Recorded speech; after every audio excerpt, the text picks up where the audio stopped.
De deux auteurs. La première base, c'est à partir des états du moi de Guntrip. C'est un mix en fait. À partir des états du moi de Guntrip, à partir de l'article de Marie-Aurélie Knapp, je vais écrire un tableau si vous voulez, Marie-Aurélie Knapp, qui s'appelle Le moi encapsulé, qui a été traduit en français par Hélène Cadeau, qui est un très joli article qui permet vraiment de bien comprendre comment on se protège jusqu'à aller très très très loin, jusqu'à cacher le soi le plus vulnérable possible, le plus au fond possible de soi, jusqu'à l'encapsuler presque pour le rendre vivant. Et à travers l'enseignement de Richard, qui a pour moi le mérite d'avoir traduit la théorie de Verne et de Guntrip en dessin. Et en ayant traduit cette théorie-là en dessin, à partir d'un dessin, ça permet de comprendre à un point très précis justement tout ce corpus de la petite défense de rien du tout jusqu'à l'enfermement complet. Et dans l'idéal, si j'ai le temps, mais je pense que je ne l'aurai pas là, mais je vous le ferai un autre jour si vous voulez, en parallèle de ça, il y a tous les plans de traitement qui correspondent à chacun des points.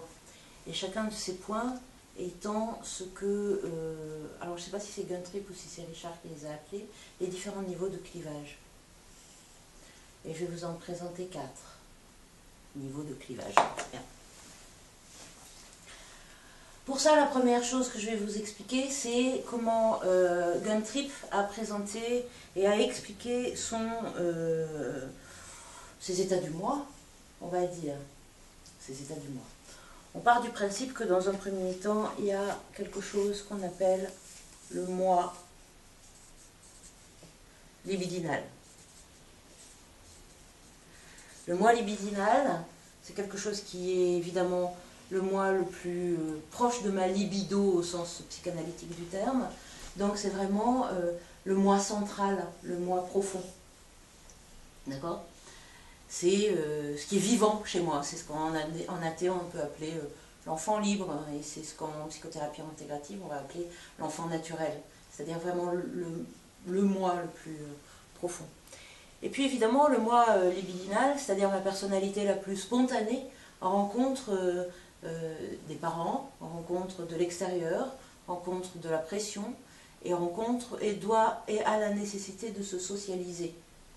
Et pour se socialiser et pour répondre, on va dire, à la pression extérieure, ça peut être très très simple, hein, la pression extérieure. Ça peut être juste maman ou papa qui vont me dire qu'il faut qu'on soit sage, ou qu'il faut qu'on fasse attention à ne pas manger des glaces tout le temps. On va avoir un premier niveau d'adaptation qui va...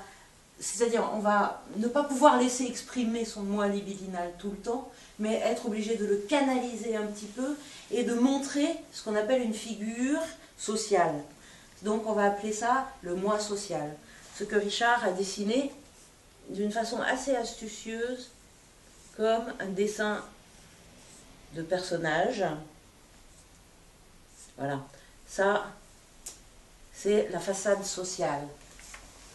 Donc c'est le moi social, et le moi social répond à une première pression, qui est la pression sociale. La pression sociale, on peut imaginer que c'est déjà un premier parent, on va dire, qui dit « il faut être bien élevé ». D'accord ? Donc on va